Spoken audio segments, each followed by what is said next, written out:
لا يبغيان فبأي آلاء ربكما تكذبان يخرج منهما اللؤلؤ والمرجان فبأي آلاء ربكما تكذبان وله الجوار المنشآت في البحر كالأعلام فبأي آلاء ربكما تكذبان كل من عليها فان ويبقى وجه ربك ذو الجلال والإكرام كل من عليها فان ويبقى وجه ربك ذو الجلال والإكرام فبأي آلاء ربكما تكذبان يسأله من في السماوات والأرض كل يوم هو في شأن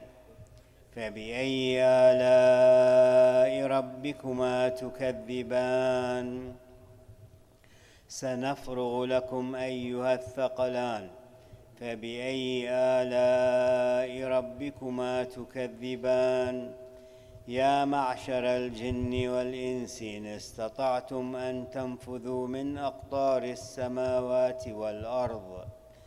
من أقطار السماوات والأرض فانفذوا لا تنفذون إلا بسلطان فبأي آلاء ربكما تكذبان يرسل عليكما شواظ من نار ونحاس فلا تنتصران فبأي آلاء ربكما تكذبان فإذا انشقت السماء فكانت وردة كالدهان فبأي آلاء ربكما تكذبان فيومئذ لا يسأل عن ذنبه إنس ولا جان فبأي آلاء ربكما تكذبان يعرف المجرمون بسيماهم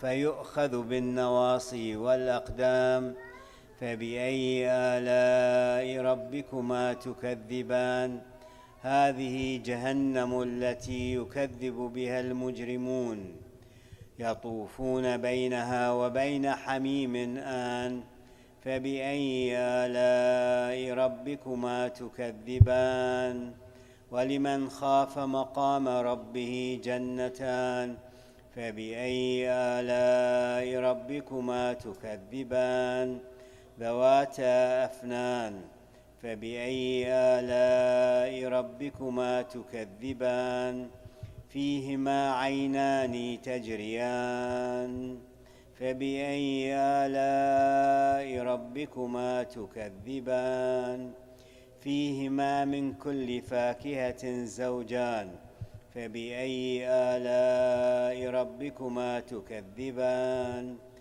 متكئين على فرش بطائنها من استبرق وجنى الجنتين دان فبأي آلاء ربكما تكذبان فيهن قاصرات الطرف لم يطمثهن إنس قبلهم ولا جان فبأي آلاء ربكما تكذبان كأنهن الياقوت والمرجان فبأي آلاء ربكما تكذبان هل جزاء الإحسان إلا الإحسان فبأي آلاء ربكما تكذبان ومن دونهما جنتان فبأي آلاء ربكما تكذبان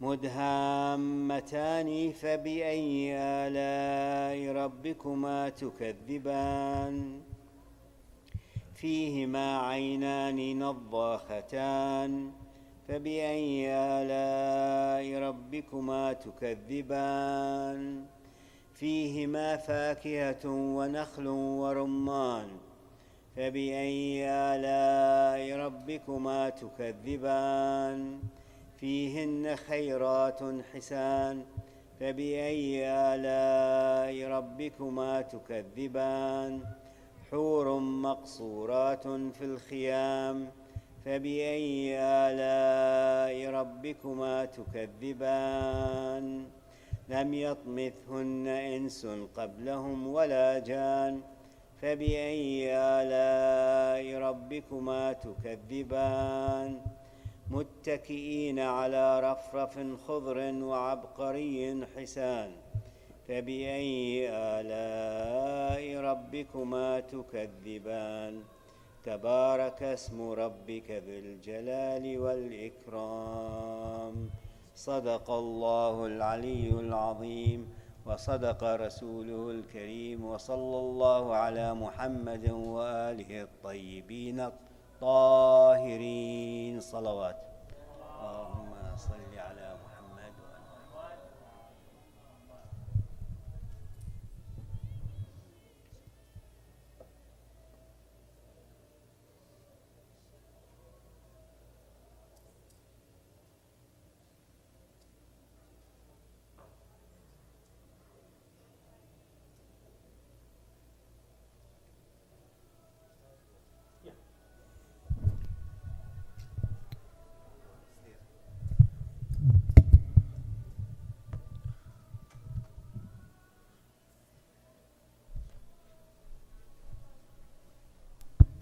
Assalamu alaikum. Thank you so much. Inshallah, we're going to be starting the recitation of Hadith al-Kisa in English.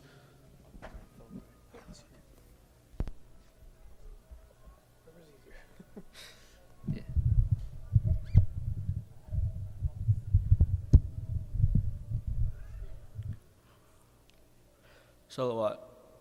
Allahumma salli ala Muhammad wa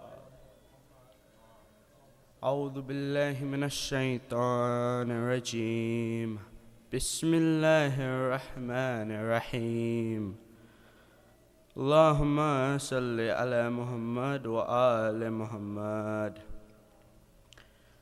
In the name of Allah, the all benefit, the all merciful.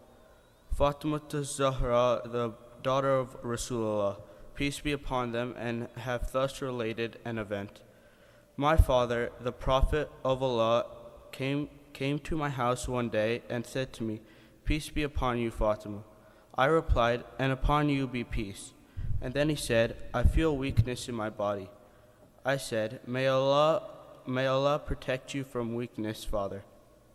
He said, "Fatima, please bring me the Yemeni cloak and cover me with it." So I brought him the Yemeni cloak and covered him with it. Then I looked at him, and I saw his face was shining, like a full moon with its glory and splendor. After a while, my son Hassan came in and said, "Peace be upon you, mother." I replied, "And upon you be peace, a light of my eyes and delight of my heart." And then he said, "O mother, I smell a fragrance so sweet and so pure, that of my grandfather, the Prophet of Rasulullah."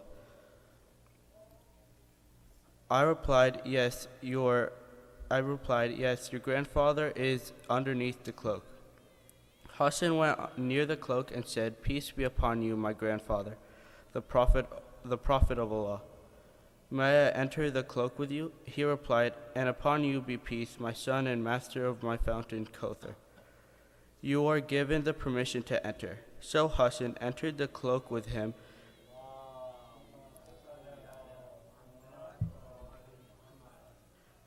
After a while, my son Husayn came in and said, "Peace be upon you, mother." I replied, and upon you be peace, O light of my eyes and delight of my heart." And then he said, "O mother, I smell a fragrance so sweet and so pure of that of my grandfather, the Prophet of Rasulullah, the Prophet of Allah." I replied, "Yes, your grandfather and your brother are underneath the cloak." Husayn stepped towards the cloak and said, "Peace be upon you, my grandfather and chosen of Allah. May I enter the cloak with you?" He replied, and upon you be peace, my son, and incendiary of my followers. You are given the permission to enter." So Husayn entered the cloak with them.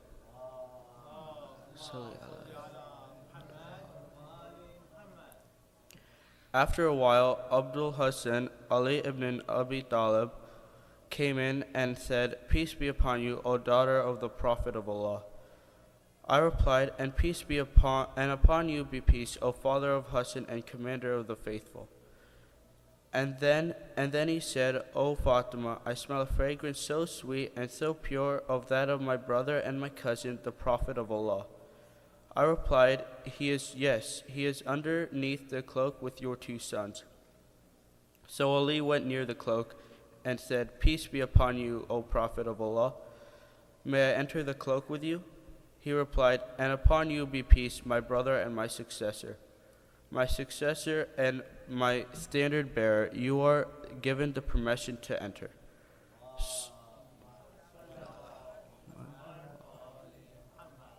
So Ali entered the cloak with them. Then I stepped forward and said, Peace be upon you, my father, O Prophet of Allah. May I enter the cloak with you? He said, and upon you be peace, my daughter. O pardon myself, you are given the permission to enter. So I entered the cloak with them.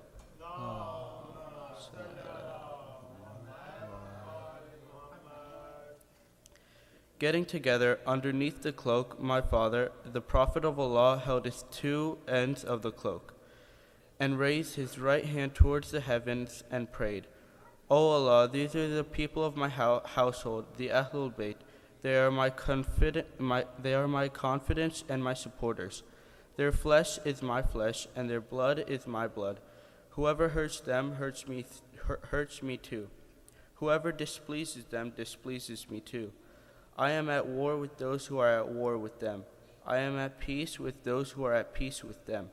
I am the enemy of their enemies, and I am the friends of their friend. They are from me, and I am from them. O Allah, bestow your blessings, benevolence, forgiveness, and your pleasure upon me and upon them, and keep them away from any impurity and flaws, and keep them thoroughly purified. Then the Lord Almighty Allah said, O my angels, O residents of my heavens, verily I have not created the erected sky, the stretched earth, the illuminated moon, the bright sun, the rotating planets, the flowing seas, and sailing ships, but for the love of these 5 underneath the cloak.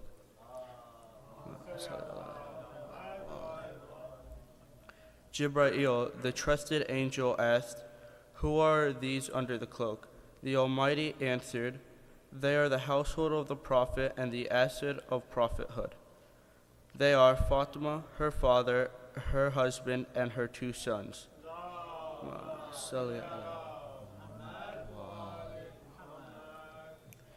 Jibreel said, O Lord, may I fly to earth and be the 6th of them? Allah replied, Yes, you are given the permission.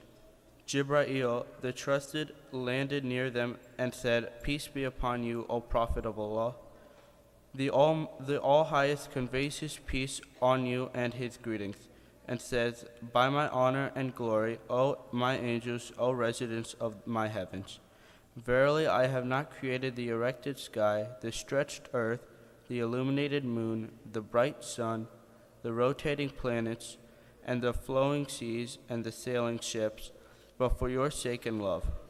And Allah has given me permission to enter the cloak with you. May I join you, O Prophet of Allah? The Prophet replied, And peace be upon you, O trusted bearer of Allah revelations. You are granted the permission. So Jibreel entered the cloak with us.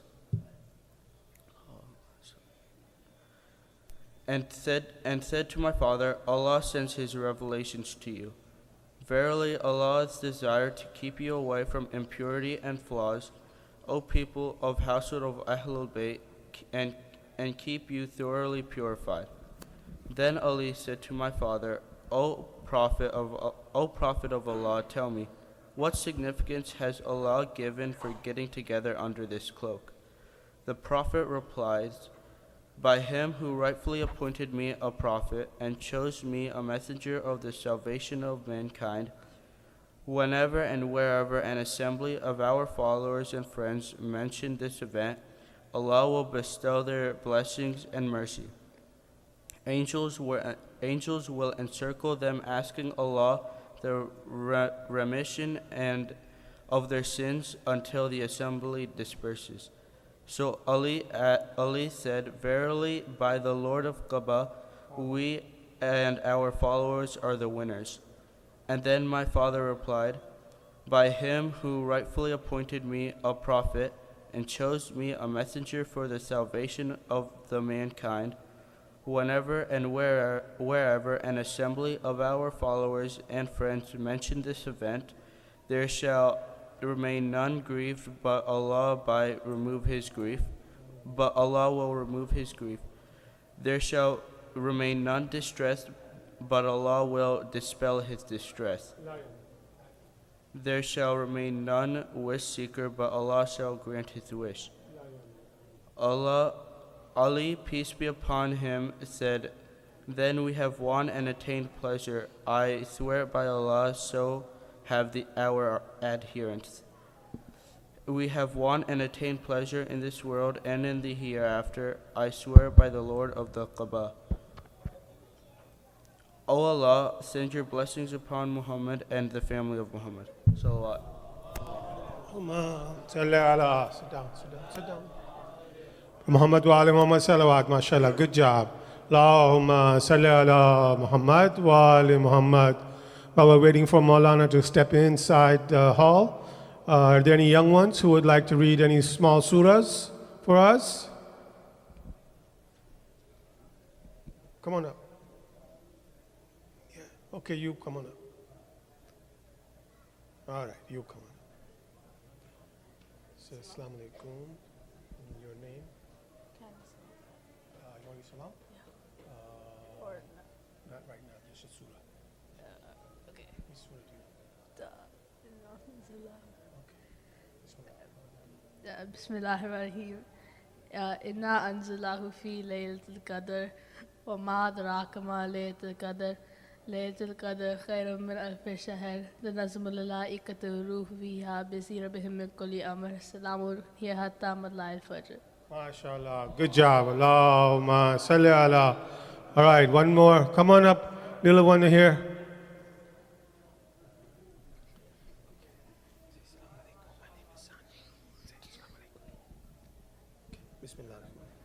Bismillahirrahmanirrahim. Qul a'udhu bi rabbin nas, malikin nas, ilahin nas, min sharri waswasil khannas, alladhi yuwaswisu fi sudurin nas, min al-jannati wan nas. MashaAllah. Very good. Good job. Very nice. Anybody else? Okay, come on up. All right.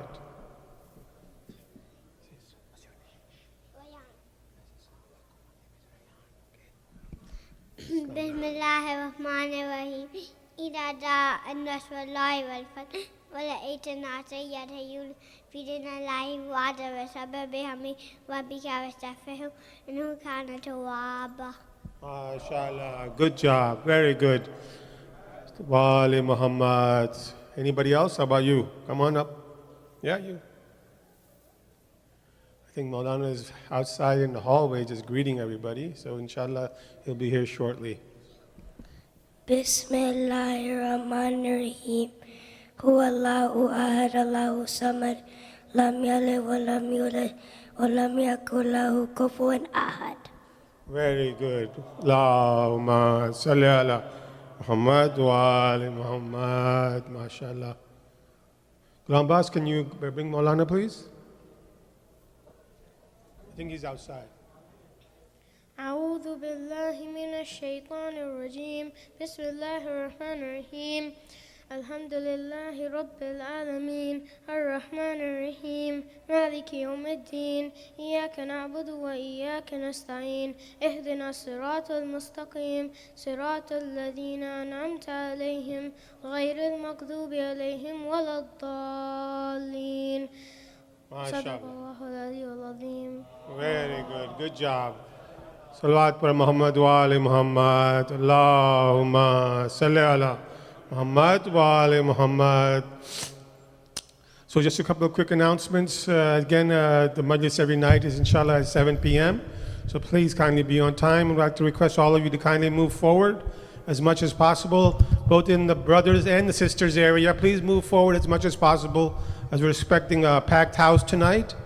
And also please kindly put your cell phones on silent so we don't disturb the majlis and we have proper majlis etiquette. Now without further ado, I'd like to request Sheikh Hilli to take the members. Salawat for Muhammad wa ali Muhammad. Allahumma salli ala Muhammad wa ali Muhammad.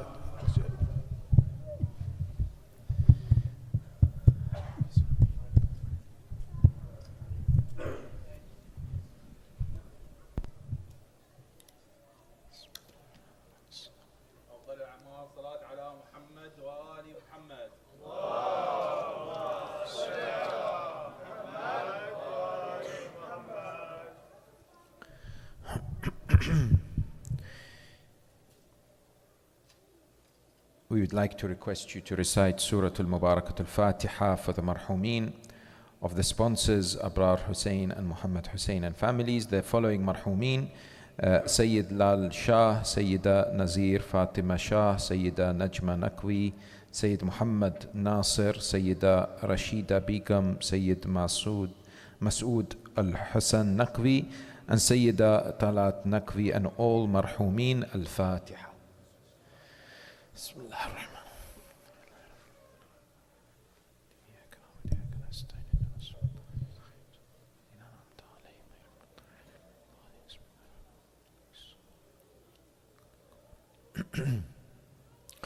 أعوذ بالله السميع العليم من الشيطان اللعين الرجيم. بسم الله الرحمن الرحيم. الحمد لله مالك الملك مجري الفلك مسخر الرياح فالق الإصباح ديان الدين رب العالمين، والصلاة والسلام على أشرف خلقه وخاتم أنبيائه وسيد رسله سيدنا وحبيب قلوبنا وشفيع ذنوبنا أبي القاسم المصطفى محمد. اللهم صل على محمد وآل محمد وعلى أهل بيته الطيبين الطاهرين المعصومين المطهرين المكرمين الذين أذهب الله عنهم الرجس وطهرهم تطهيرا.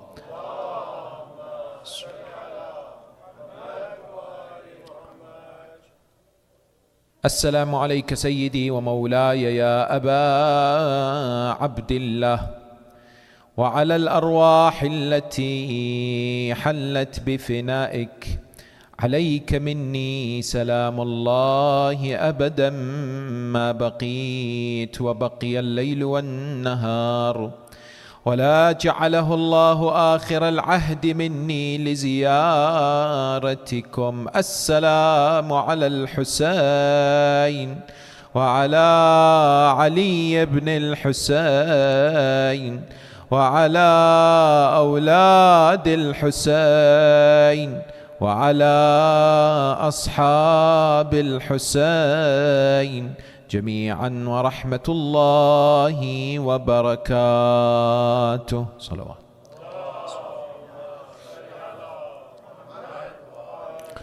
قال الله العظيم في كتابه الكريم وهو أحسن القائلين وأصدق الصادقين: بسم الله الرحمن الرحيم. من عمل صالحا من ذكر أو أنثى وهو مؤمن فلنحيينه حياة طيبة. آمنا بالله صدق الله العلي العظيم. For the purification of the souls, the enlightenment of the hearts, the acceptance of the deeds, and for the hastening of the reappearance of the awaited Saviour, عجل الله تعالى فرجه الشريف, enlighten your souls and the atmosphere with the recitation of salawat upon Muhammad wa ali Muhammad.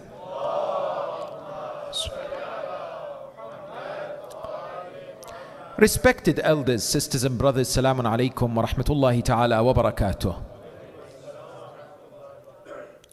What an honor is it to be considered a companion and a disciple of the Ahlul Bayt alayhim as-salam. Each and every one of us stand in awe when we remember some of these great individuals. Some are household names, some are not necessarily well known. Some we have visited their shrines, some perhaps we have not really begun to acquaint ourselves with their legacy and teachings. Today We are presenting ourselves with a situation whereby we ask many of the followers of the Ahlul Bayt to name the Sahaba of the Imams alayhum salam. For example, many of us would be able to name the companions or some of those who are close to Amir al-Mu'mineen. We would say, for example, Malik al-Ashtar. We could talk about Malik al-Ashtar, Ammar bin Yasir. For example, we could talk about individuals that have left a mark in the legacy of Amir al-Mu'mineen like Kumayl ibn Ziyad. These people are generally well known. We look at, for example, Sayyid al-Shuhada. He also has well-known companions who sacrificed their life in Karbala. But the more you walk and begin to analyze the lives of the latter Imams, perhaps some of us will struggle. Perhaps some of us will say, I don't know enough about some of these companions who were chosen by the Imams to indeed spread the religion and to establish many of the tenets. And there is a need for us to become more and more aware of their teachings, at least who they are, what they have achieved, and how the Ahlul Bayt alayhim salam have praised them. Amongst this, at the same time though, there are a number of companions of the Ahlul Bayt who are female. And this is even worse when it comes to us knowing about them. If today I was to ask you, name a number of individuals who were the companions or the ones whom the Ahlul Bayt alayhum salam instructed and directed from the women. For example, the 6th Imam, the 7th Imam. If I was to ask you, when the 11th Holy Imam, Imam al-Hasan al-Askari, salawatullahi wa salamu alayhi,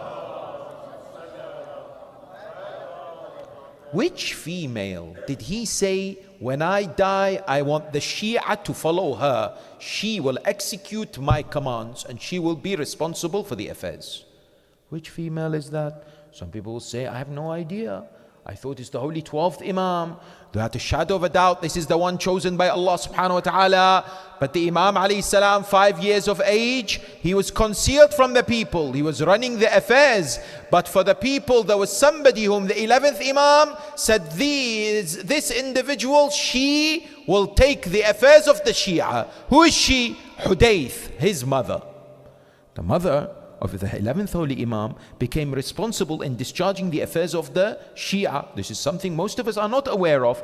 He wrote specifically that if you have a question or if you want to somehow have queries and if you want direction, then my mother is the one responsible. Hudayth salamullahi alayha is a glorious individual from the mothers of the Ma'sumeen alayhum salam. The mothers of the Ma'sumeen deserve to be known. How special are our mothers to ourselves? How many times we like to present our mothers with gifts and shower our mothers with praise.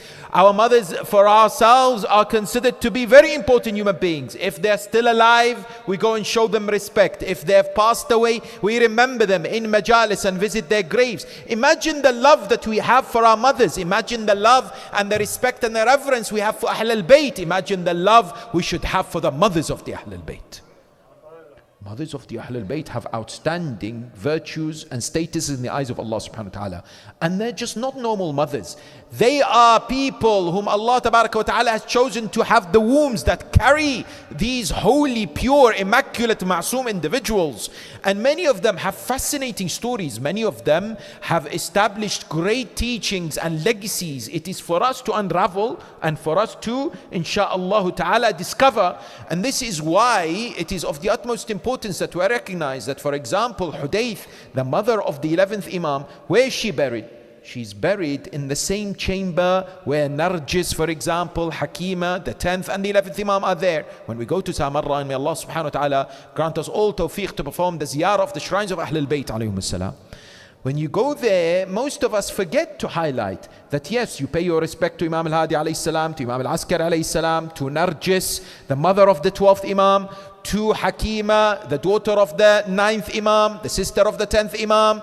the auntie of the 11th Imam. You pay respects to these 4 individuals. You see allocation of their graves. But according to most reliable narrations, Hudayth, the mother of the 11th Imam, who had such an important status, she's buried there as well, in the house of the 2 Ma'soomeen, peace and blessings be upon them. There are these great ladies who are companions of the Ahlul Bayt alayhim salam that you and I need to stand in honor. Why? Because today there are many, from women and men, who ask the question, how is it that we do not focus on important female personalities who are considered role models? You need to be able to give examples to these people. Why? I remember getting questions very regularly from sisters. Sisters ask questions on different platforms. They say, many a times we don't have access to ulama like the men do, number one. Number two, when we are presented with examples of great people in history, people who have demonstrated their loyalty towards Islam,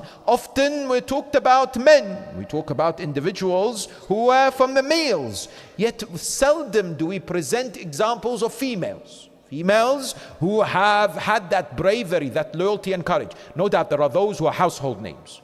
We have above them, and the greatest of them, Sayyidatun Nisa, Ummu Abiha, Fatima al-Zahra al-Batul, salawatullahi wa salamu alayha.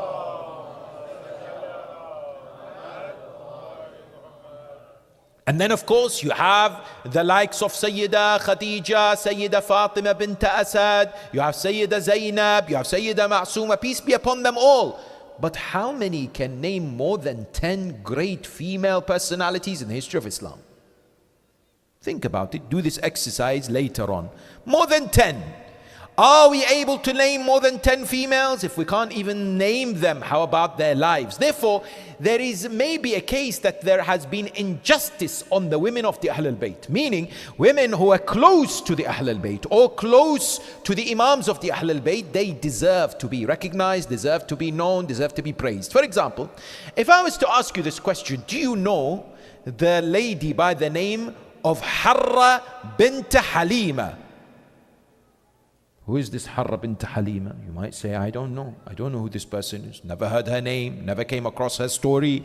This Harra is the daughter of Halima Sa'diyah, the wet nurse of the Holy Prophet, peace be upon him and his family.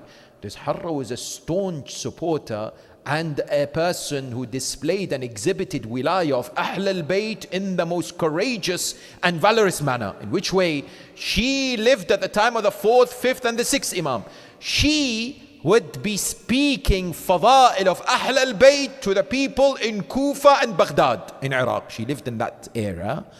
The wretched individual who was the governor of the Umayyads at that time was the bloodthirsty Hajjaj ibn Yusuf al-Thaqafi. Now Hajjaj, for those who know, Hajjaj was someone who did not want any reason to execute and to behead Shia. He made this a very normal habit. He would do this on a regular basis. And therefore, there was no reason for him not to do this on a continuous element. He was told there is a lady who is spreading the virtues of Ahl al-Bayt. He said, what is she saying? They said, she is saying that Ali is better than the 3 caliphs after the Prophet. So he summoned her. When he summoned her, he said to her in his courtyard, in his palace, he said, how dare you make this claim that Ali ibn Abi Talib is superior to the first 3 caliphs? She said, I did not make this claim. I have not said this. He said, what then have you said? She said, I walk in the streets telling people that Ali ibn Abi Talib is the greatest creation of Allah ever after Rasulullah. So this man now is even more enraged. And how brave could a lady be when she speaks like this to the tyrant of her time? Hajjaj will immediately cut her head. He said to her, if you don't prove to me this statement, your head will be separated from your body right now. How dare you say something like this? I brought you in for a reason. Now you're saying something even more extraordinary. She said, I will show you from evidence that Ali has a higher status than anyone other than the Prophet. He said, show me. She said, if you ask me about Adam alayhi salam, Allah said to him, don't eat from this tree, based on advice. Yet he did not follow the advice. Yet Ali ibn Abi Talib says, if I'm given whatever is in the heavens and in between to take a grain of barley from a back of an ant, I will never do so. Then she said, Nuh, you ask me about Nuh. Nuh had what? Had a son that disobeyed Allah. Nuh had somebody who did not join him. Yet Ali ibn Abi Talib's sons are Sayyida Shababi Ahlul Jannah. The grandsons and the sons are the what? Are the masters of the youth of paradise. Then she said, you ask me about Ibrahim. Ibrahim in the Quran says to Allah, how do you revive the dead? Allah says to him, أَوَلَمْ تُؤْمِنْ Surah Baqarah, don't you believe? Ibrahim said, بَلَى وَلَكِنْ لِيَطْمَئِنَّ قَلْبِي. Yes, but I want certainty in my heart. She said, my master Ali said, لو كشف عني الغطاء ما استدت يقينا. If all the secrets of the heavens are removed before my eyes, my yaqeen in Allah does not change. She said, you ask me about Musa. I'll tell you about Musa. All these great people are brilliant prophets. Yet Musa and Harun are told, اذهبا إلى فرعون إنه طغى. Go to Fir'aun. He has been a transgressor. They said to Allah, قَالَا رَبَّنَا إِنَّنَا نَخَافُ. Ya Allah, we're worried. We're scared. He's going to kill us. Not scared for themselves necessarily. They were scared that they will be killed and therefore not deliver the message. She said, my master Ali, when the Prophet said to him, will you sleep on my bed on the night of Hijrah? He said, as long as you are safe, Ya Rasulullah, I will do so. And Allah celebrated him, whereby he would bring down whom? Jibreel and Mikael, and would say, one of you would sacrifice the other. None of them would agree to do so. He said, then go and protect my servant Ali, for he is willing to sacrifice his life for my servant Mohammed. And when they descended, they were next to the bed in which Amir al-Mu'mineen was sleeping, the bed of Rasulullah. And they said to him, Man mithluka ya Ali. There is no one like you, O Ali. وَبِكَ يُبَاهِ اللَّهُ مَلَائِكَةَ السَّمَاءِ. And Allah right now is showing you off to all the angels of the heavens. And she says, you asking me about Isa. I will tell you. Isa's mother, Maryam, celebrated in the Quran, great individual. She was pregnant. She was in Bayt al-Maqdis, a sacred place, a place of worship, a place that belongs to Allah. The moment she's about to give birth, Allah says to her, you need to leave this place and go out and give birth. Yet my master Ali, Fatima bint Asad, heavily pregnant, she was about to give birth. Allah says to her, you enter my house and give birth to Ali in my Kaaba. So this is what? An example of individuals who would speak the truth, who are brave, who are courageous, who are individuals aware of their duties and responsibilities. Today, in a turbulent world that we live in a world that values, principles, ideas, teachings, identity are becoming diluted. I get messages from some of the sisters. They say, Islam disadvantages me. Islam does not treat me the way it treats my brother. Or my husband has more rights than I do in the religion. Or fiqh is disadvantageous to women than it is to male. And when it comes to what? When it comes to looking for individuals who could be role models, you and I could do much more in presenting these glorious individuals. One of the areas that I'd like to shed light upon as we are commemorating the Shahada of the Holy Fourth Imam is important females in the life of Imam Zayn al-Abidin al-Sajjad salawatullahi wa salamu alayhi.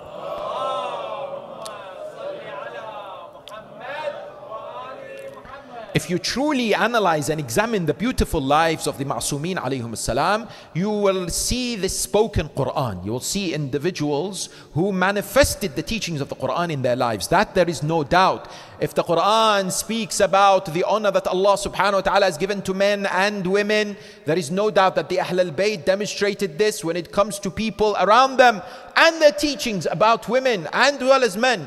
You look at, for example, the famous work of Imam Zayn al-Abidin known as Risalatul Huquq, Treatise of Rights. And this is something that you and I need to be able to have revised or looked at least when we go through the time of the Shahadat of the fourth Imam, at the very least. How many of us have read the Risalatul Huquq from back to front, or at least listened to lectures describing the rights that Imam alayhi salam points to the eyes, to the ears, to the tongue, to the neighbor, to the companion who's traveler? If we have read Risalatul Huquq, the treatise of rights, one thing that emerges straight away is we'll come to the conclusion that the Imam has not put the right of the husband, but he has put the right of the wife.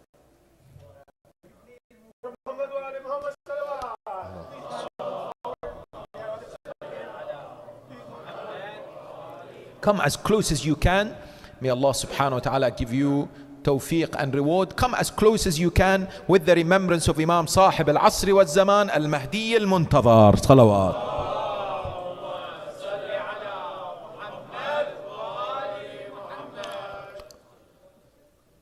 When it comes to the Holy Fourth Imam's Risalatul Huquq, he speaks about the rights of the wife.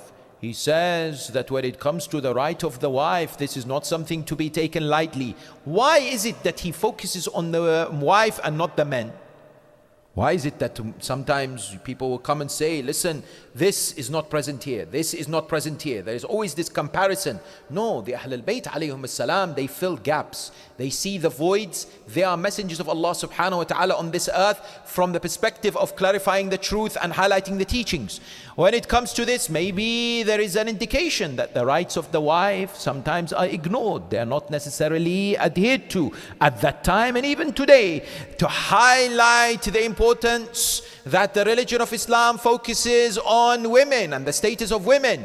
Therefore, you come to ask the question, what kind of females were around the Imam alayhi salam and were indeed influenced by the Imam? What kind of examples are there? There are two ways to look at history. I could sit here for the next 45 minutes, tell you biographies of great women around the life of the fourth Holy Imam, and you will be impressed by them. That in itself is very notable. However, what we are recommended by our ulama to do is, instead of speaking and analyzing the lives of people and their biographies per se, we talk about the fluid biography. The fluid biography means what? Means the lively teachings that every individual will speak about. We extrapolate lessons for you and I. We extrapolate areas in which we can improve. How can these individuals be our role models? Not only for females, but for males as well. Because these females who were close to Imam Zayn al-Abidin alayhi salam are not only for the females to look up to. They are wonderful, exceptional individuals for both males and females to indeed look at as exemplars. One of those individuals is the mother of the Imam. And I'm going to do something which will put some people into discomfort. What is the name of the mother of the fourth Imam? What is her name? Once in Hausa, I remember, or in other gathering, some scholars were there, or some people were there, and the Maulana or the senior scholar sat, and he had a particular question. And we were invited for lunch or dinner. He sat there were a few people. He began the lecture, then he stopped. He said, I have this question. If no one answers me, no one is having any food.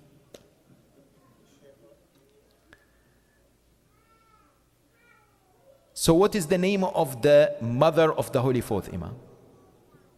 Shahr Banu. Without a doubt, she was somebody whom indeed presented the foundations for the Imam alayhi salam. And Shahr Banu is a Iranian princess, an individual whom indeed was selected by Allah subhanahu wa ta'ala to be this womb that carried the Holy Fourth Imam. Yet unfortunately, she passed away after the birth of the Imam. So Imam alayhi salam had no opportunity to see her or to be somehow guided by her. Today, some people unfortunately have a shrine for her in Tehran. That is no basis whatsoever. There is no shrine for this lady in this particular area. People go and visit and so on. She died most likely in Kufa. Why? Because historians have made a mistake. They say the fourth Imam was born where? In Medina. Whereas the likelihood is that he was born in Kufa. There are only a handful of Imams who are born outside Medina or Mecca. The holy 12th Imam was born in Samarra. The rest of the Imams are either born in Medina or Mecca according to many of the historians. However, the exception is the 4th holy Imam, because in the year 36 where he was born, Amir al-Mu'mineen was where? In Kufa. And what else? Imam al-Husayn alayhi salam was also in Kufa. So how is it that Imam Zayn al-Abidin somehow is born in Medina? But anyway, it's likely that her grave is somewhere either in Kufa or in Medina, and therefore she was the mother. What is the name of the wife of Imam Zayn al-Abidin alayhi salam, who gave him the 5th holy Imam?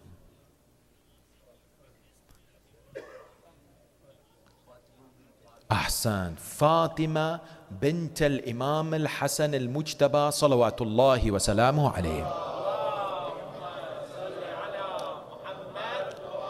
If you did not know this, memorize this please, because the Majlis of Ali Muhammad are constitutions and universities of learning. You and I must walk out of a Majlis rejuvenized, connected to Ahlul Bayt, but also enriched with the ulum of Ahlul Bayt. We must not be attending them just for ritualistic purposes. There is thawab in the attendance of the majalis. There is great reward for our hearts and our souls. But the 4th holy Imam himself gives us the requirement and the criteria for a successful majlis. Hear this out. If you go to a majlis and it doesn't have these two, then no, this majlis has not fulfilled what the Imams of Ahlul Bayt want the majalis to fulfill. What is these two things? He has said, this was in the courtyard of al-La'in Yazid. In the courtyard of Yazid, what happened? There was what? Commotion. Imam alayhi salam stood up. He said, I want to speak to the people. In other words, I want to give a lecture. I want to give a speech. They said to Yazid, don't let him. The moment he speaks, he will divulge and will speak so much that will expose the Bani Umayyah and you. Yazid was hesitant. And therefore he began to stutter or not answer. Imam alayhi salam says, let me speak, because I will do two things. I will first of all say something that Allah loves, and secondly benefits the people. Yazid then says, go ahead, speak. So Imam puts the foundations for a majlis. A majlis of Ahlul Bayt should be one that is beloved by Allah and beneficial for the people. Yes. That is the majlis of Ali Muhammad. Yes. Not something that makes people confused or creates doubts. Yes, some Zakir once went to a village in Africa, in Muharram. When he was sitting in the village, people were gathering. It's the time for Muharram. He started speaking. Then he said to them, let me give you an understanding of what is oxygen and what is hydrogen. He spent 20 minutes explaining oxygen and hydrogen to the lay in the village. When he finished, he said, someone from the villages came to me. He said, brother, I'm very confused. Who was with Imam al-Husayn and who was with Yazid? Oxygen or hydrogen? Sometimes we have to know the audience that we are addressing, and sometimes we have to be smart enough to recognize the impact that it will have. And therefore, here we have to ask the question, what was the impact of the wife of the Holy 4th Imam? This great lady, Fatima, has a unique status in the eyes of Allah. She is, number one, the daughter of an Imam. Second, she's a wife of another Imam. Number three, she is the mother of another Imam. And number four, she is the grandmother of another Imam. She is the daughter of Al-Mujtaba. She is the wife of As-Sajjad. She is the mother of Al-Baqir. She is the grandmother of As-Sadiq.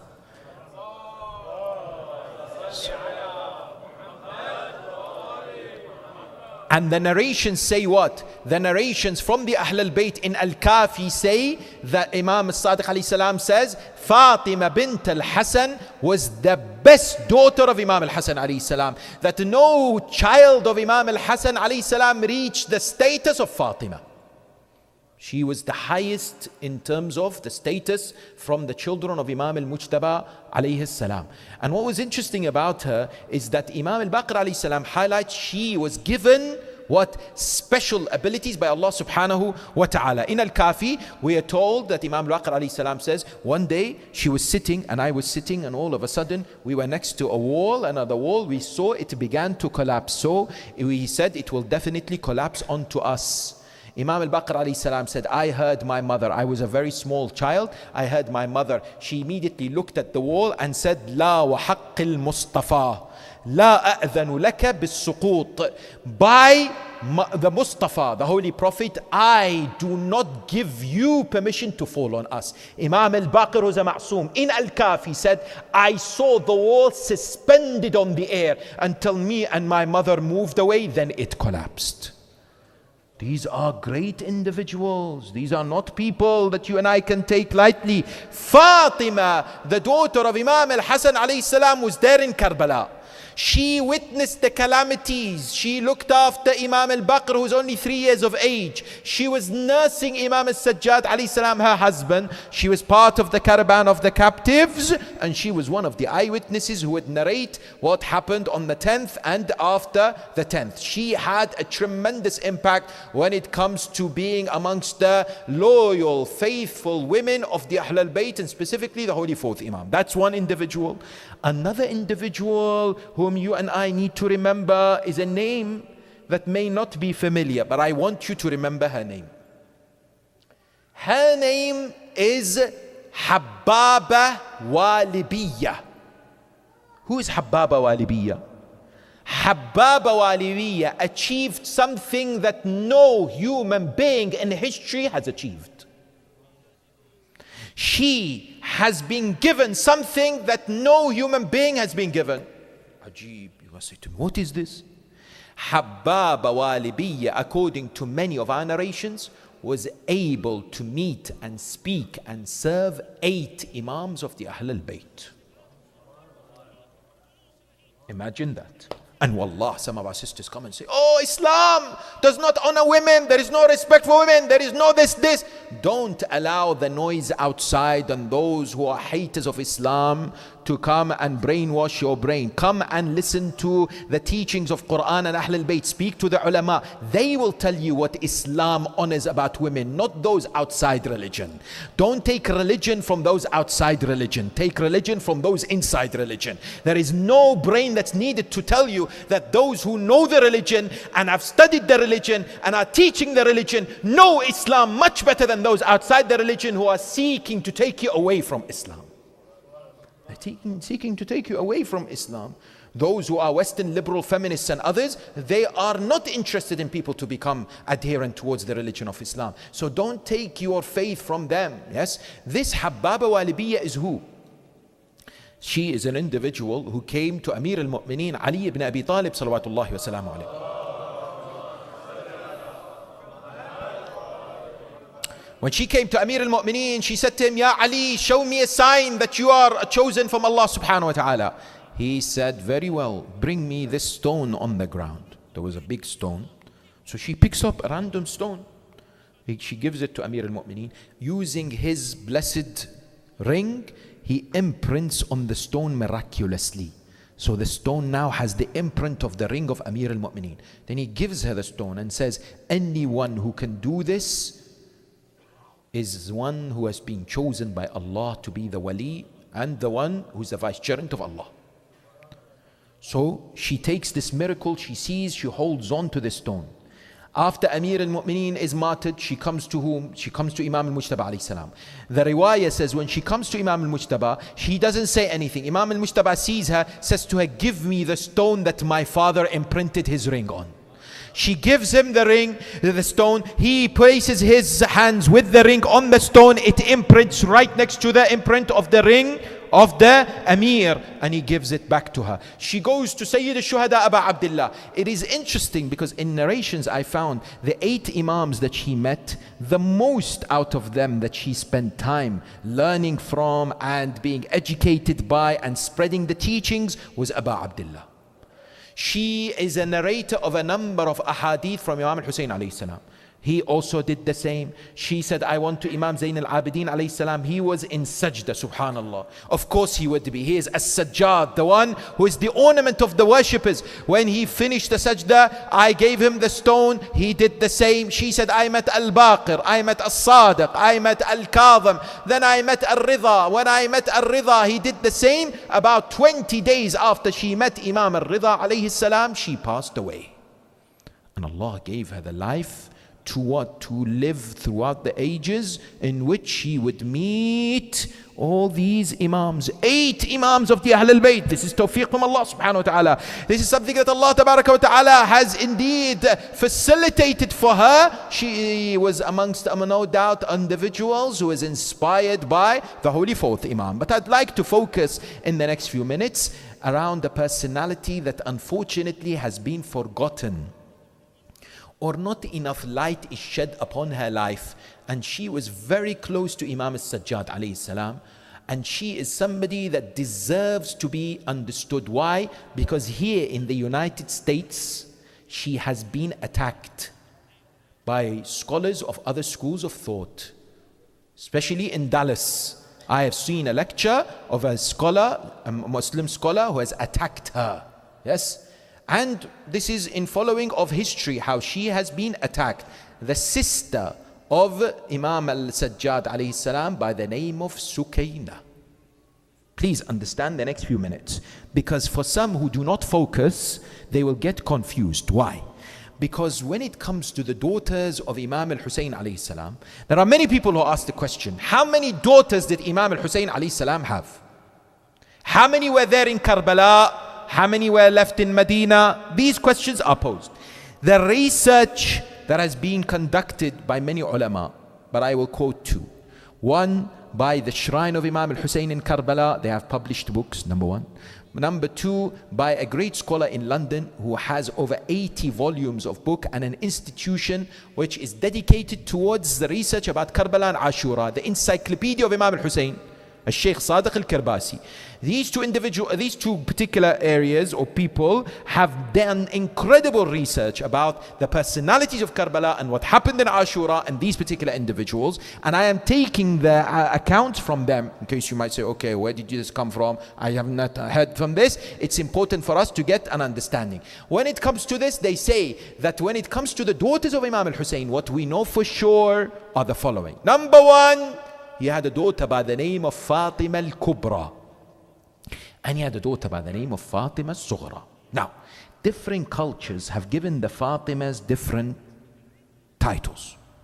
In some cultures, they've left the name of the person who was not in Karbala and was in Medina as Fatima al-Sughra. But these scholars have said that Fatima, who is left in Medina, her name was Fatima al-Kubra. Anyway, it doesn't matter. It doesn't matter in the sense that her name was Fatima. Yes, could be Kubra, could be Sughra. The realization is many women of the Ahlul Bayt today, we don't have as much information because they were concealed, they were hidden. And the historians struggled to know who is who. So they may have written something which may not necessarily be an accurate depiction of who that person was. That's 2. There's Fatima al-Kubra and there's Fatima al-Sughra. Then there is what? Then there is Sukayna bint al-Husayn. Sukayna bint al-Husayn is who? 13 years of age in Karbala. 13 years. She is not Sakina, because many confuse Sakina with Sukayna. Sakina stroke Ruqayya was the 3-year-old daughter who became Shahida in Sham. Sukayna is not Sakina. Sukayna lived until she was 117 years of age. She was 13 years in Karbala, and I will show you tonight from evidence she was the most beloved daughter of Imam al-Husayn alayhi salam. Yet unfortunately we don't speak about her. Why? Allah knows. The realization is there is another daughter that the ulama have said is Atika. That's another daughter of the Imam, in addition to Ruqayya, Sakina, Sukayna, Fatima al-Sughra, Fatima al-Kubra. There have been some suggestions from others about 1 or 2 other daughters, but these are mainly the daughters of the Imam alayhi salam. Now, Sukayna bint al-Husayn salamullahi alayha was an important individual because she has many critical moments in Karbala, before Karbala and after Karbala. And it is the intention of me today to have a look at some of the aspects of her life and how close she was to Imam Zayn al-Abidin al-Sajjad salawatullahi wa salamuhu alayhi.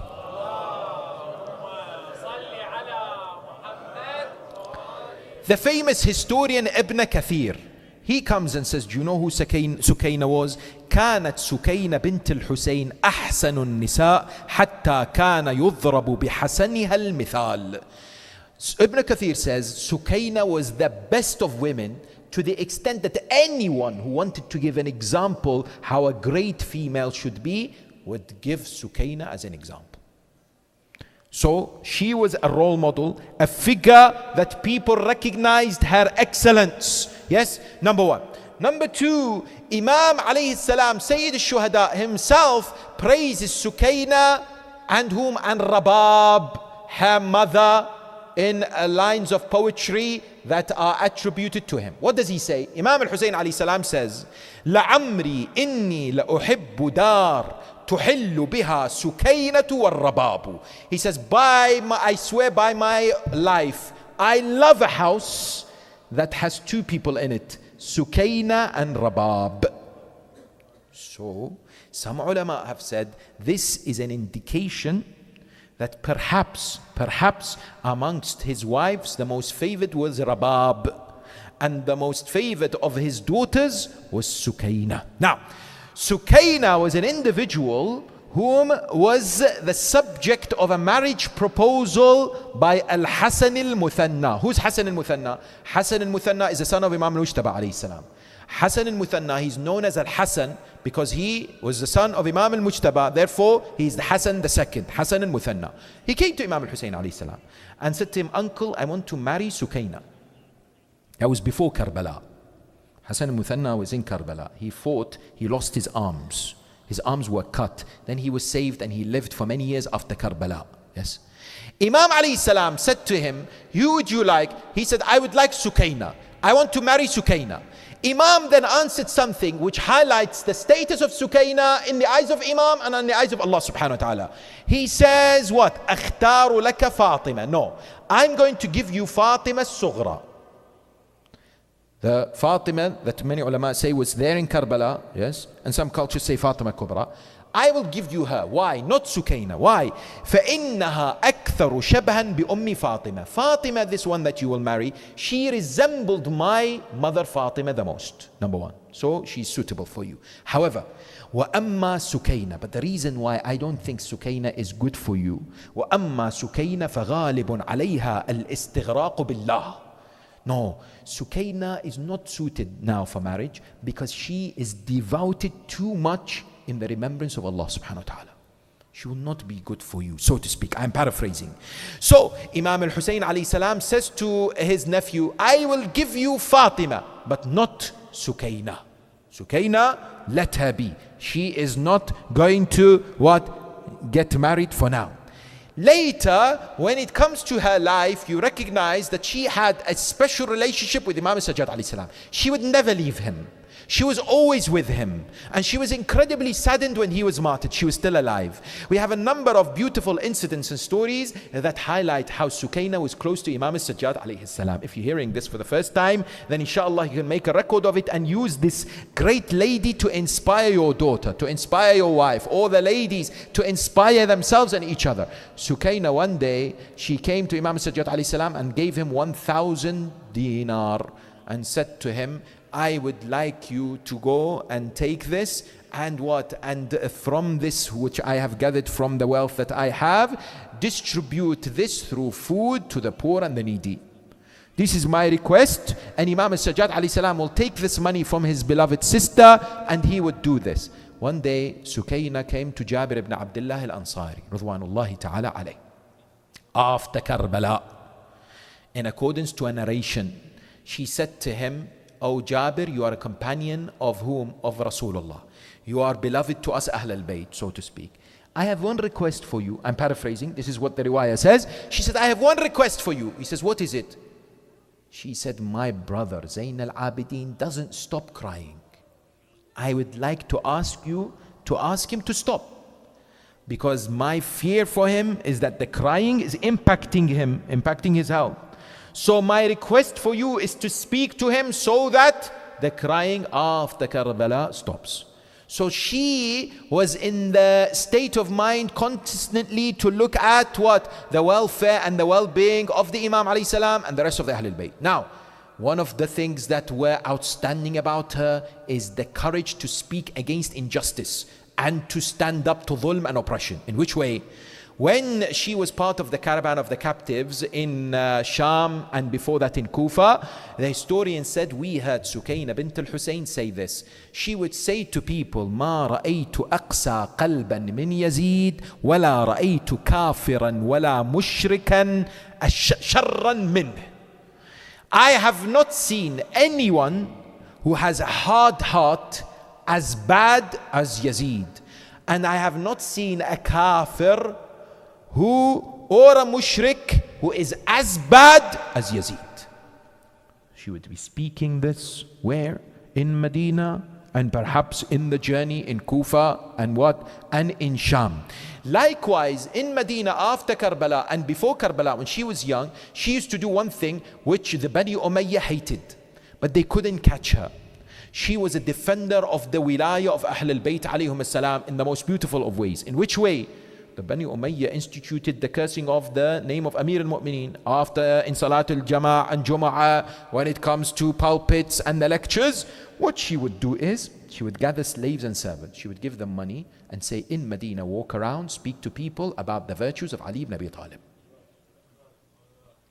So Bani Umayyah in Medina, they would see that people are speaking about Fada'il. You see, there is a propaganda machine that always works to try and what? To try and belittle the virtues of the Ahlul Bayt alayhum salam, to try and make them erased from the memories. But these great individuals, men and women, work tirelessly to ensure that the Ahlul Bayt remembrance remains alive, and the Ahlul Bayt remembrance can never be obliterated, yes, can never be removed, despite the attempts and the mentioning of any person out there who seeks to do this. The Ahlul Bayt work tirelessly to ensure that the remembrance remains alive. Sukayna bint al-Husayn sought to establish this. That's another feature about her. That's why, because of her defense of the Ahlul Bayt, because she was close to Ahlul Bayt, close to Imam Zayn al-Abidin, she was subject to character assassination.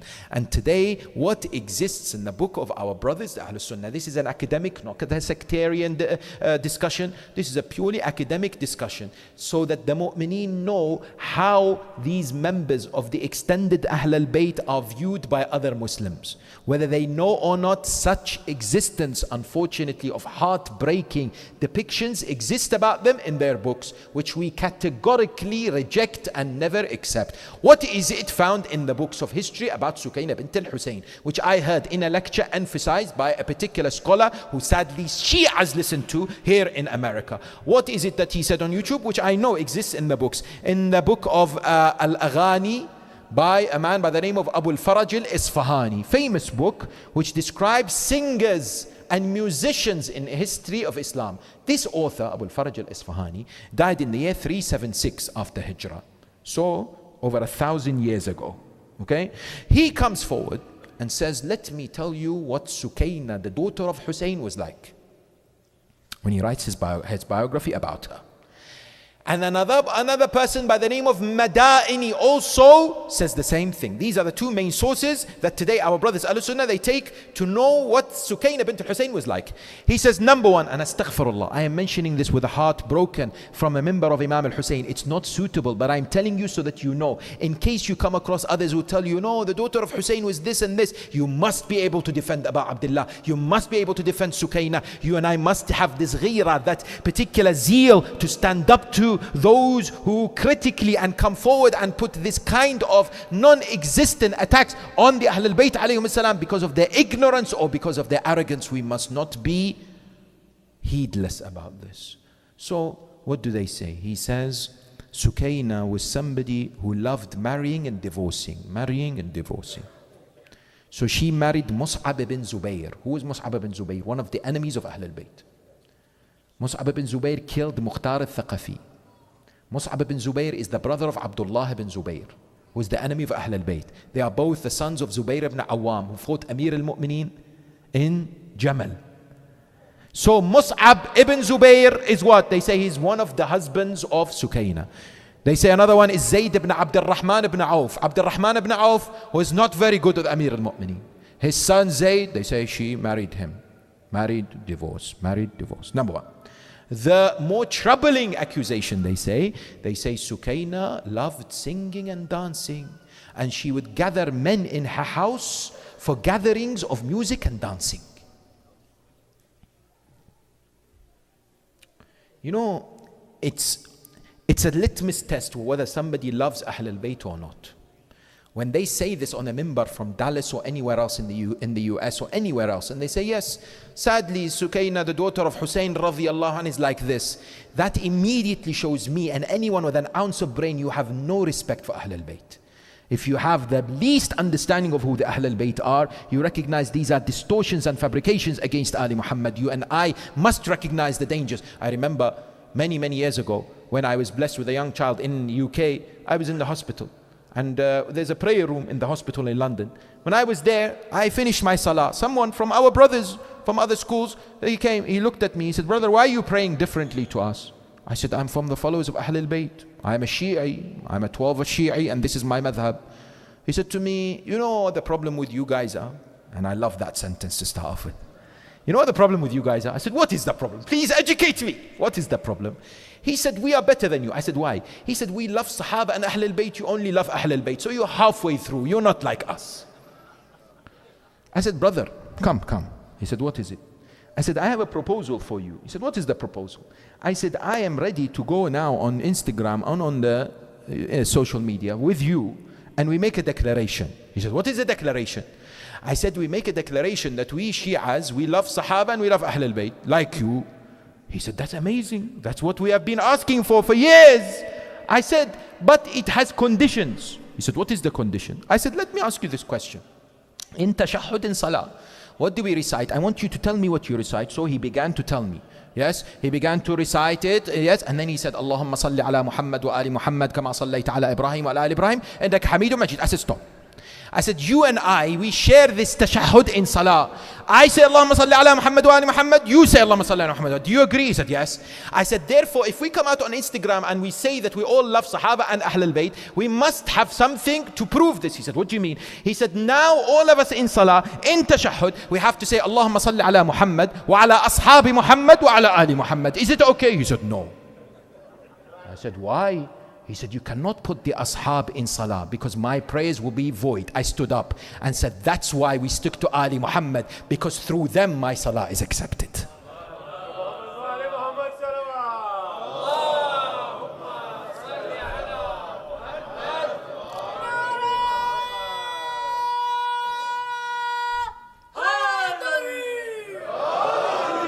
And therefore these accusations are there. What else they say? They say she had a special hijab known as Hamiyatus Sukayna, where it was like an arch, like this. And people started copying her. And these kind of accusations, unfortunately, have found their way. Now, how do we respond? Very briefly. Number one, we say, where is the source of these narrations? Who narrated them? Please understand this. It's a man by the name of Zubayr ibn al-Bakkar. Who is Zubayr ibn al-Bakkar? He is a Zubayri. Zubayri hate Ahlul Bayt. There are many of them are Nasipis. Zubayr ibn al-Bakkar was known as somebody who hated Ahlul Bayt. So he fabricated these narrations to distort the personality of Sukayna, the daughter of Imam al-Husayn. Number one. Number two, there is another individual by the name of Sukayna bint Khalid bint Zubayr. Sukayna bint Khalid ibn Zubayr. Who is this Sukayna? She's a namesake. She lived a few years after Sukayna, the daughter of Imam al-Husayn alayhi salam. She's the daughter of Khalid, who is the son of Zubayr. Zubayr, who we just spoke about, Zubayr ibn Awam. Who was she? Sukayna bint Khalid bin Zubayr was a public singer. Was somebody who spread profanity and would marry and divorce.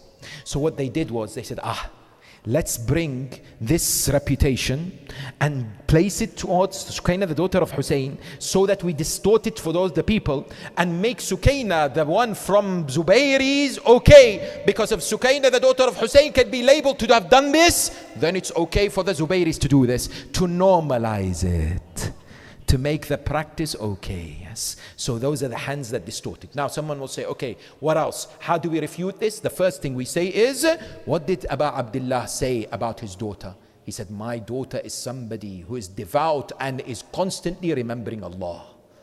When he said whom? To Hasan al-Muthanna. No, I don't want you to marry Sukayna. She is devout in the remembrance of Allah. How can somebody who is devout in the remembrance of Allah, God forbid, do all these kinds of accusations? That's number one. Number two, she is from a household of purity and nobility that Allah subhanahu wa ta'ala had thoroughly cleansed and purified, a thorough purification. She is from the Ahlul Bayt alayhim salam, who are the best and the choicest of God's creation. There is no way her association with Imam al-Sajjad, her being the role model, the Ahlul Sunnah themselves, Ibn Kathir says, everyone would look up to Sukayna as a role model.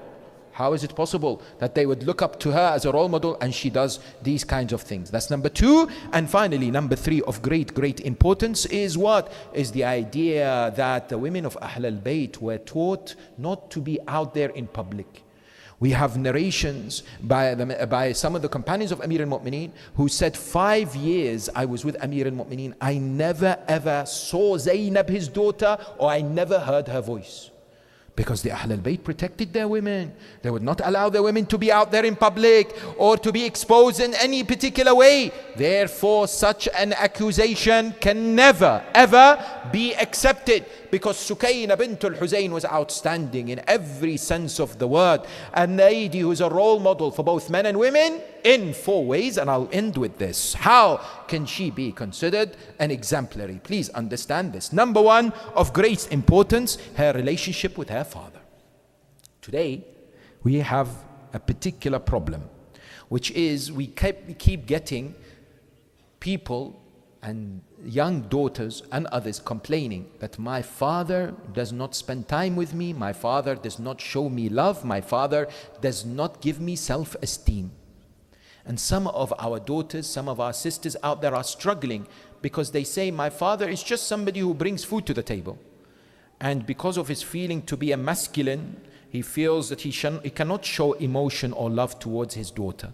And many a times he spends time with his son, or, for example, treats her as somebody who is just there.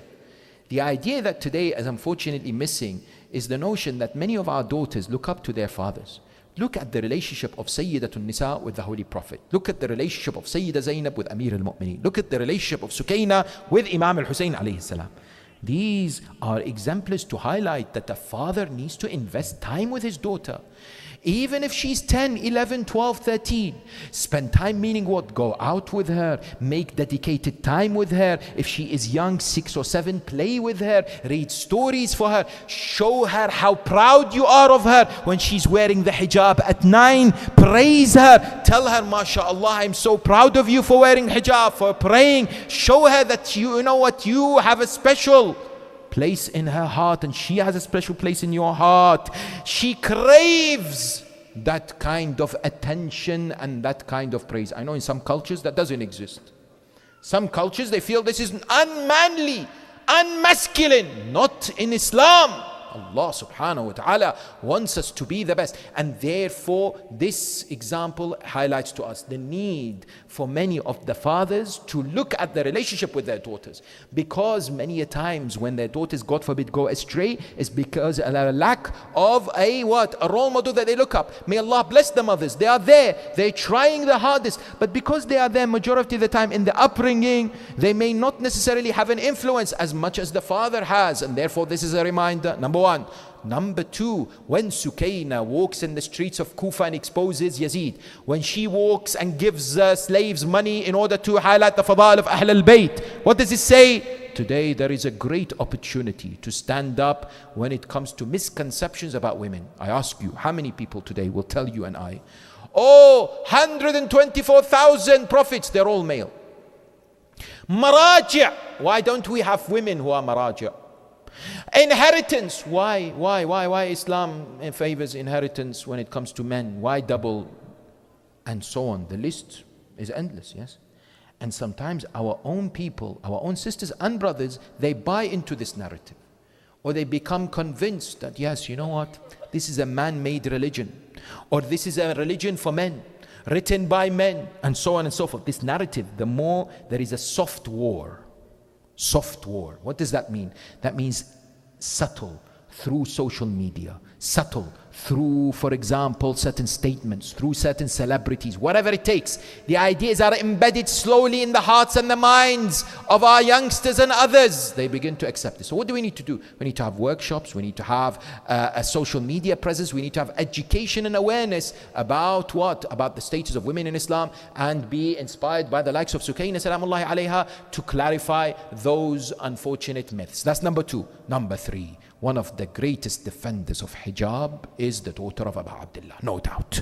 Alongside Sayyida Zainab, alongside whom? Alongside Kulthum, alongside some of the daughters of Amir al-Mu'mineen, like Fatima. There is a daughter of Amir al-Mu'mineen by the name of Fatima, who is there in Karbala, who later one of the Yazid's people wanted to take her as a slave, and Sayyida Zainab stood to defend her. All these individuals were defenders of hijab, without a shadow of a doubt. And today, unfortunately, there is a war on hijab.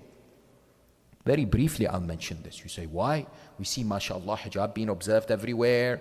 Now it's on commercials. Now there are sports ladies and women wearing hijab. Fantastic. It's good to see at the starting point. But have we understood what the hijab is all about? Perhaps the physical hijab is being seen, but the ethos and the whole idea of hijab is not as clear in the minds of people.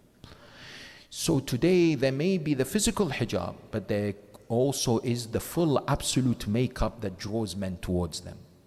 Today there may be some forms of hijab, but there are certain poses and videos on social media mimicking music and so on TikTok, which are not acceptable by both males and females.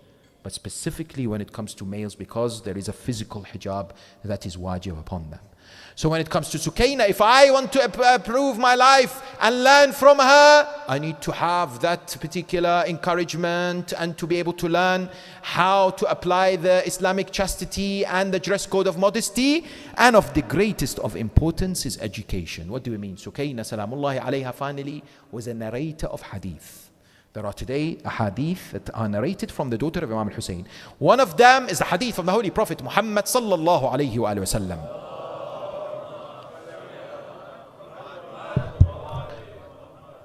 Then hadith that is narrated by Sukayna is what?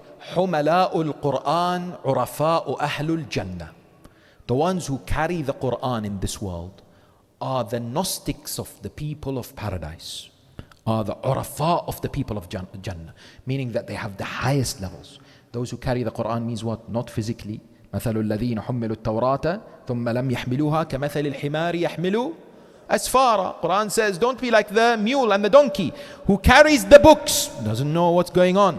This is carrying the Quran in our hearts. This is understanding the responsibility towards the word of Allah subhanahu wa ta'ala. Today there is a need to encourage not only education as far as academic for both sisters and brothers, but of course religious education, no doubt. Let as many sisters as possible go through Hawza programs, Islamic education courses, yes. They are in a position to educate, they are in a position to teach, and may Allah bless them. So many have passion, so many have dedication. But you know, this is not a process only for men and women. This is a process that they have to work together. Like the hijab discussion should never be for women only. It should be a discussion that men are involved as much. The fathers, the husbands, the brothers, these have the same responsibility when it comes to encouragement, when it comes to highlighting the importance. Similarly, when it comes to education, no doubt, hand in hand we can encourage and ensure that this education is enriched in our communities when it comes to our daughters, our wives and our mothers. Indeed, without a shadow of a doubt, Sukayna lives on in our memories. But when it comes to the 10th of Muharram, there are many things that she saw. She was a witness to many massacres. The 13-year-old daughter of Imam al-Husayn had many conversations with her father on the day of Ashura. This is from the books of Maqtal. From the books, literature of the Maqatil, a number of interesting conversations took place between Sayyid al-Shuhada and Sukayna. One of them was when Imam alayhi salam was bidding farewell to his family. The riwayah says when he looked around, he saw Sayyida Zainab, Kulthum, Rabab, some say Layla, but there was one person who was not there. He asked, where is Sukayna, my daughter? They said, Ya Hussein, she is sitting, Ya Abu Abdullah, in the tent in the corner. He goes, he sees his daughter sitting there, crying. According to the riwayah, he comes next to her. He consoles her. He asks her to be patient. Then she says to him, Father, is it true you are going? He says, yes. She said, Father, I ask you one thing.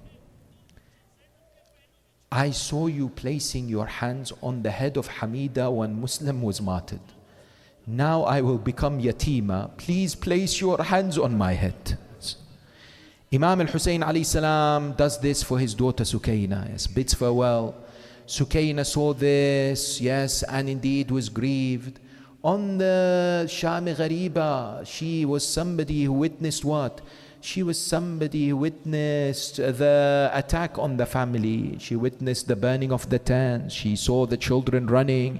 She herself was helping Sayyida Zainab in many ways as much as possible. There is one narration that says that night Sukayna, the 13-year-old, leaves the camp and the tent of Imam al-Husayn alayhi salam. When the children had settled, Sayyida Zainab is trying to calm them. She leaves. Sayyida is wondering, where has Sukayna gone? She comes out of the tent. She finds her next to the body of her father Husayn. Yes. When Sayyida Zainab sees her, she breaks down in tears.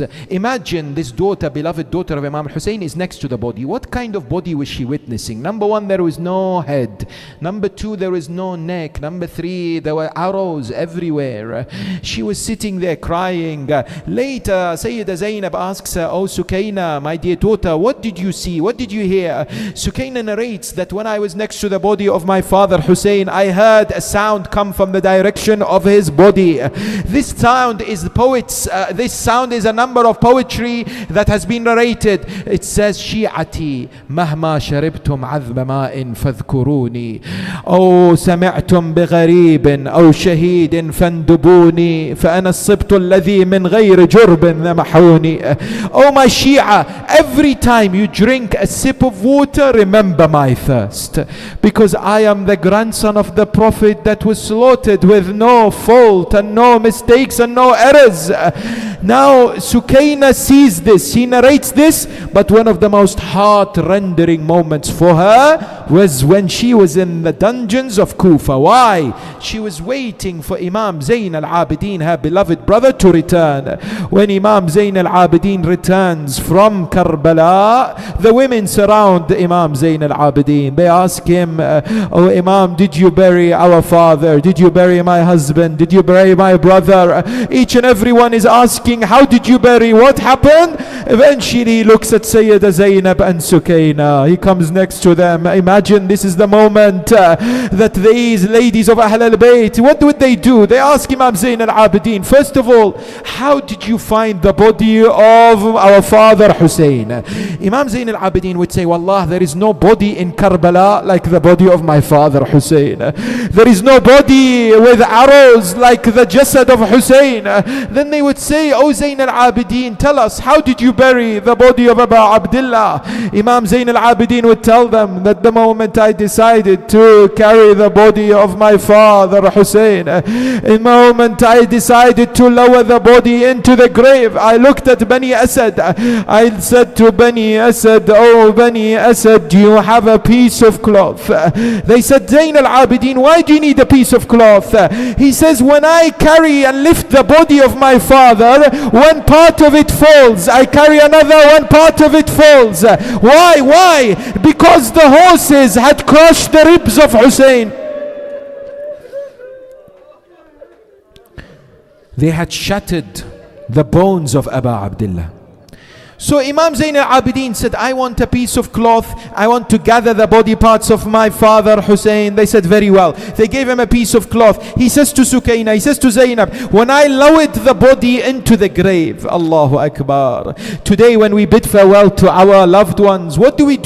We look at them, final farewell. Sometimes some of us kiss the cheek. Sometimes some of us hug the chest. Sometimes some of us kiss the neck. I ask you, Zayn al-Abidin looks at the body of his father. There is no head to kiss. There is no neck to embrace. Even the chest, how could he embrace such a chest?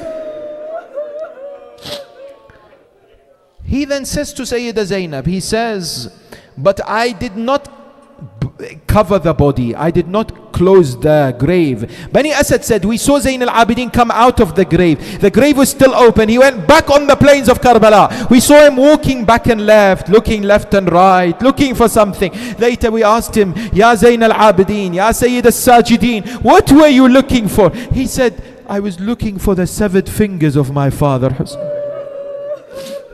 Allahu Akbar. Then he finds the fingers of Imam. Then he places the fingers inside the grave. Then he leaves the grave once again. They ask him, Zayn al-Abidin, we saw you now going there somewhere in Karbala. You came back, something was under your cloak. He says to Sukayna, he says, oh my dear sister, when I was about to leave the grave, I heard a sound from the direction of the body of my father. I heard him say, Bunay Ali, bring me my baby, my baby. Asghar, place him on my chest. Place my Asghar on my chest. I ask you, we say to him, Ya Zayn al-Abidin, you had to bring Asghar. How did you place him on the chest of Aba Abdullah? ألا لعنة الله على القوم الظالمين وسيعلم الذين ظلموا أي منقلب ينقلبون والعاقبة للمتقين. مأتم حسين، يا حسين. حسين حسين حسين حسين حسين حسين حسين حسين حسين حسين حسين حسين حسين حسين حسين حسين حسين. Oh my Imam, oh my Imam Zayn al-Abidin, oh my Imam Zayn al-Abidin, oh Sajjad, oh my Imam Zayn al-Abidin, oh my Imam Zayn al-Abidin, oh Sajjad, oh my Imam Zayn al-Abidin, oh my Imam Zayn al-Abidin, oh Sajjad, you taught us the art of supplication. You showed us the power of prostration to make Islam our life's foundation, and how to ask Allah for salvation. Such is your status, O holy soul. You made Allah's love your only goal. Oh my Imam, oh my Imam Zayn al-Abidin, oh my Imam Zayn al-Abidin, oh Sajjad, you are the great grandson of Mohammed. Inside your veins flow the purest of blood. You came down from heaven like a rosebud and left your scent forever in this world. Your name will live on forever now. Till death you'll be in our hearts we vow. Oh my Imam, oh my Imam Zayn al-Abidin, oh my Imam Zayn al-Abidin, oh Sajjad, you were imprisoned, your feet were in chains, and on the chains splattered were your blood stains. Inside your heart were the scars of those pains of what you saw on that day on the hot plains. Oh, you are patience personified. You thanked Allah though your hands were tied. Oh my Imam, oh my Imam Zayn al-Abidin, oh my Imam Zayn al-Abidin, oh Sajjad, for 40 long years you kept on weeping, 'cause in your mind Sham kept on repeating the lashes you got and all the beating. For all these feelings there is no healing, those memories always will be raw. of what you heard, felt, and what you saw. O my Imam Zain al-Abidin, O my Imam Zain al-Abidin, O Sajjad, O my Imam Zain al-Abidin, O my Imam Zain al-Abidin, O Sajjad. Hussein, Hussein, Hussein, Hussein, Hussein, Hussein, Hussein, Hussein.